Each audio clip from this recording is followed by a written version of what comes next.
Okay, welcome guys to our channel. Welcome back. About that. Okay, so I don't know if you guys have already seen the first video. So the first video was a longer video, but we talked about Genesis standards. And Glacian, take it away. Easier. Well, that one was the Himiko build, and generally all the cards you really use, the main cards. However, like Excited Me has said in that video, Genesis is from one clan from the first set that actually has multiple equal builds almost. Like Himiko will be somewhat stronger, but there's not a big gap between Himiko and the Artemis deck. Now you can combine the two of them. I would not recommend it. Both of them have a very different playstyle and both have a very interesting playstyle. So in this video we'll be covering Artemis, and we'll be mostly looking at the Artemis cards. Not too much about the other cards because they're in the other video if you're interested. If there's any combos, but there's not really, then I'll explain them. It's actually, you have your goal while playing Genesis, you know what you want to do. It's the way how you go there. That's the nice thing about Genesis. It's your playstyle depending on your opponent hand, depending on the damage that you had, depending on the damage that they had, which actually doesn't really matter because when you put 2 crits on something with or 3 crits, so yeah. So sometimes when you know that your opponent doesn't have a PG, then pretty much in easy words, he's fucked. If you have a crit in the soul, if you have Himiko. If not, then this is something which is interesting. This is a very different playstyle. Exactly. So let's go into that. First start off, Genesis will always resolve around managing your soul, building it and using it. This deck is no different, but it uses the soul very differently than the Himiko build. Start off is the main grade 3 of this deck. It's Artemis. Grade 3 Artemis. You'll see 4 cards called Artemis in this deck. This is the one causing the biggest conflict between like why you don't really run Himiko and Artemis. Artemis has a continuous skill that gives every card which has a holy equip 5,000 power, and if a trigger effect is placed on her as Vanguard, they will also get that effect. Now, what is a holy equip? They kind of took Touchy's mechanic, the equip thing, except they don't get it from the top of the deck. You have to equip something from the soul underneath a unit. And that's the whole difference with the Artemis. And that's also why Artemis is not as good as building soul and doesn't use the soul reduction as much as that Himiko does, because she needs the physical cards in the soul. She doesn't blast them, so she can't reduce the cost, she replaces them. Her other skill is a rearguard skill, which it's not really a skill, but it just gives her the Vanguard skill basically. It just, whenever you place her, you can equip her. And that's basically it. So you run her 4 times. She's both a rewrite target and a rearguard. If you have her in the front row, it's really not bad because she will be 18 during your opponent's turn. Actually, I think she'll be dead. No, she'll always be 18. Because the continuous effect from the Artemis chain apply during both opponent and your own turn. Well, what does that mean? So, say I have an Artemis here and she has an equip.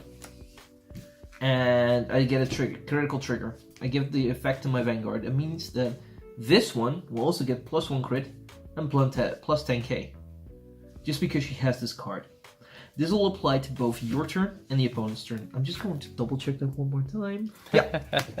It does not specifically say... We can read it together, guys. As you can see, all of your units with the divine gauge bullshit concept. Oh, it cannot zoom in. Cannot be chosen by your opponent card effects. Get plus 5k and the trigger effect that unit gets. So the good thing about this is, as Glacian said, it doesn't say your turn. It said just it cannot be chosen by your opponent card's effect, and it gets 5k and the trigger effect. You get resist, you get trigger effects, and you always get 5k extra. Yep. As long as she's the Vanguard, she gets it to all units with equip gauge. The thing is, it does get the trigger effect, not the trigger power. Trigger effect and not the power. No, effects. It's more plural, so you get both.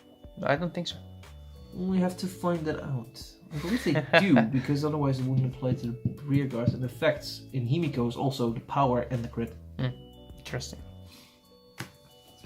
So, we run her at 4, because why wouldn't we? She's the main Vanguard. And then we have...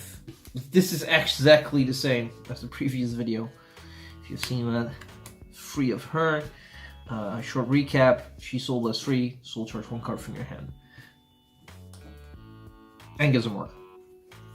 And this one lets you rearrange the top 3 cards of your deck and put one of those into your soul. But like I said, that's done in the other video, they're explained as well, and I really want to focus on like the special sides of Artemis and not make this video as long as the other one.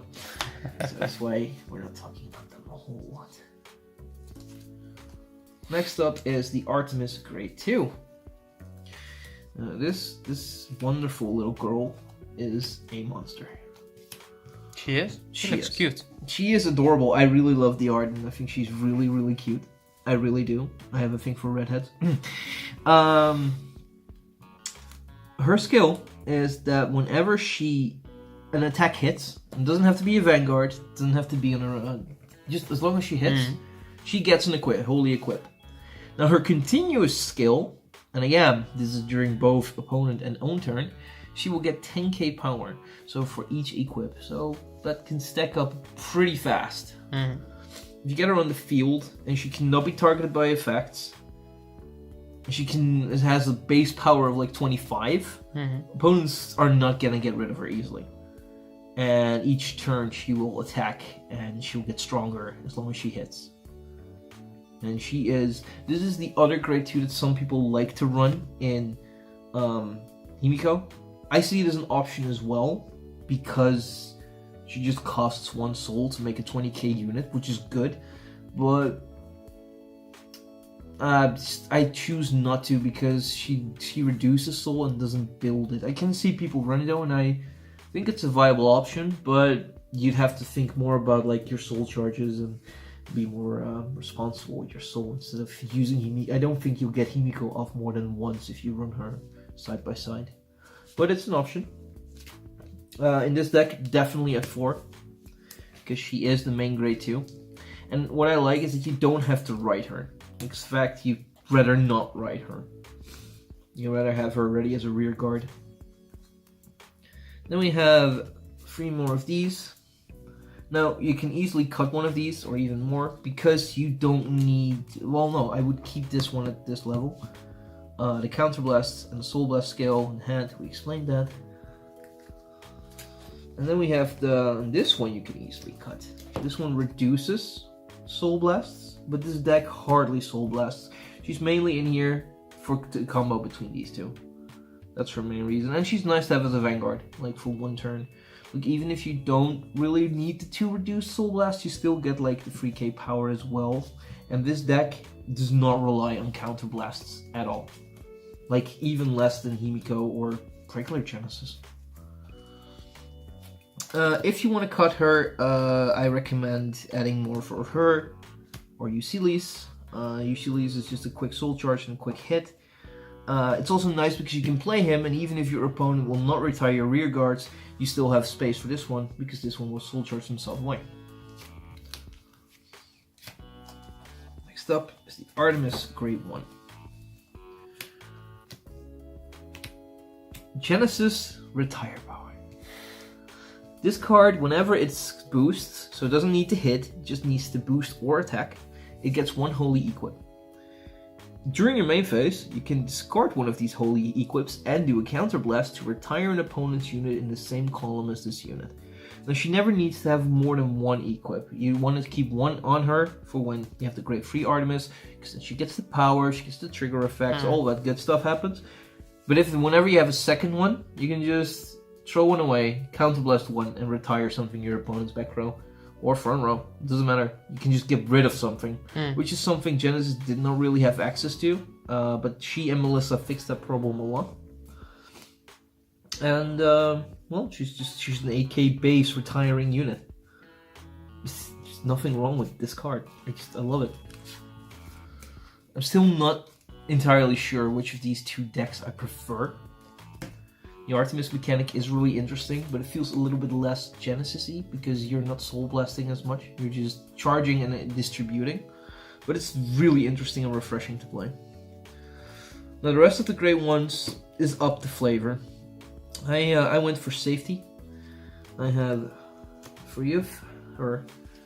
Like I said in the previous video, very important, and she combos well with her. That's the main reason she's here. Free of Kumin, you don't need to reset as many cards because you have less of her, and you want to keep a lot of your cards in the field because you're equipping them. You don't really need as much soul charge from the drop zone. She's not as important, so it might even go to less. And because this deck has like retire power anyway, I might even up the amounts of Melissa. Right now she's a 2 still, but I might cut one of these and add one of her. You could play it like this. Well, yeah, I could, but I think I still like the Kumin. So play 4 Melissas.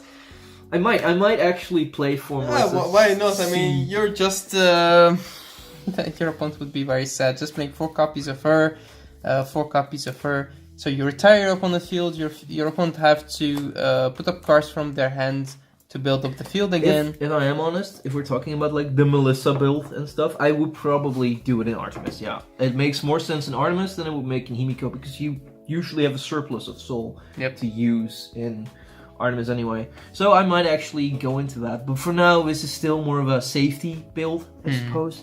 But I can almost recommend 4 Melissas. Almost. Like, now, this deck is a bit more aggressive. Of course, we have the final Artemis, which is the starter. I'm really happy that she's the starter, so you have the whole chain.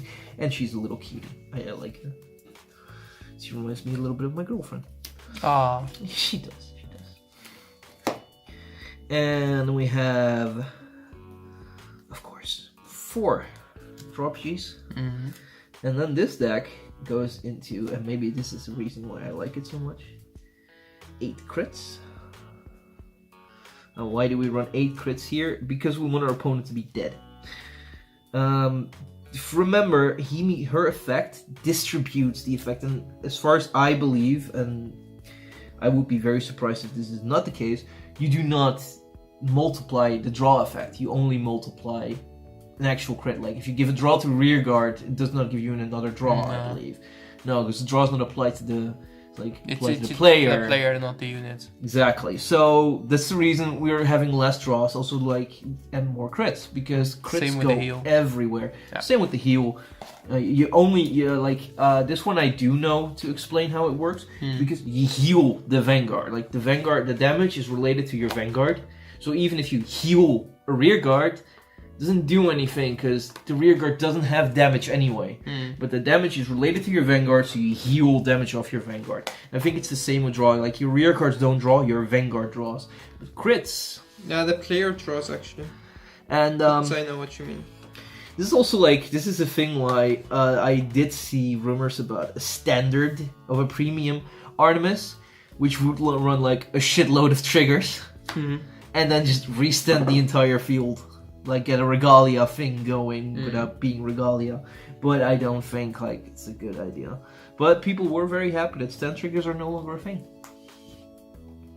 With force, yeah, I agree. I mean, getting a rare guard which is very huge, especially now in Genesis, like you could power her up for an insane amount of power and then restand her, attack again with her. Your opponent would be very sad. This deck has this can become a huge powerhouse. This can become a huge powerhouse. Heck, even this one can become quite strong.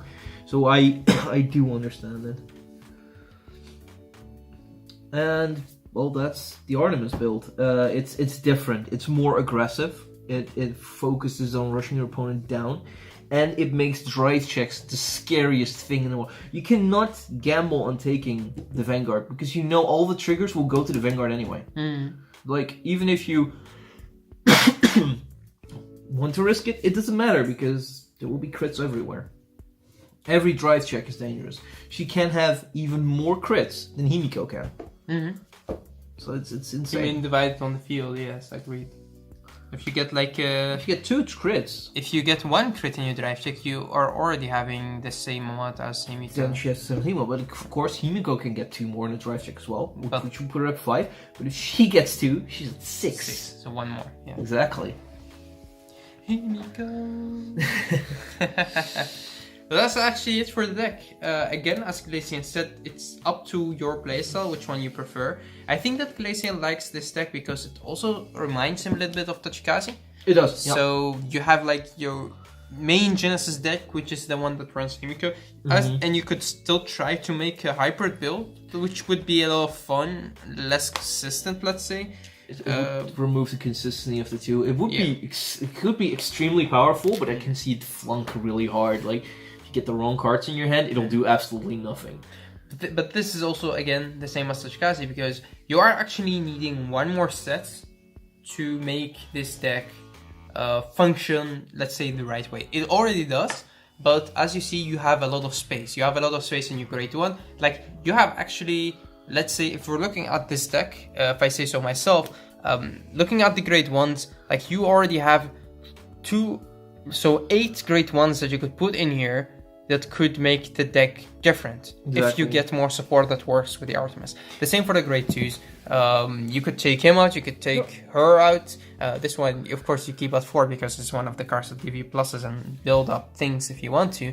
But like D-Boy is saying, it's like the other deck, the Himiko deck, is fine. It does everything it needs to and is balancing. This archetype has the problem that it has its own little wholly equipped mechanic, and it's not really utilized much. Even the touchy equip mechanic is like better used than this at this point. Yeah, but that's still it could abuse anything that it gets which works with this mechanic, and that's a good thing.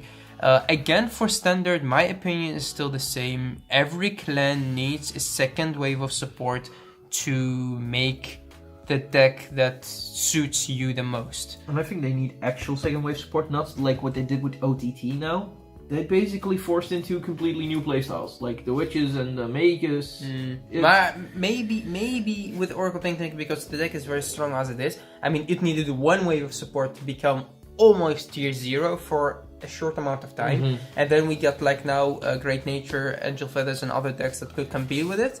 But again, they are competing with the deck with the first wave of support. Exactly. And whenever this deck would get a second wave of support, then other decks already got their second or third or maybe fourth wave support. I think we're going to see with the next set that actually has support for existing decks. I know the Beast Tamers get a bit more support and stuff, and Peanut Butter Dragon is going to see some help and all that stuff, so that's going to be good. I think that's the point where we're actually moving to more complete builds.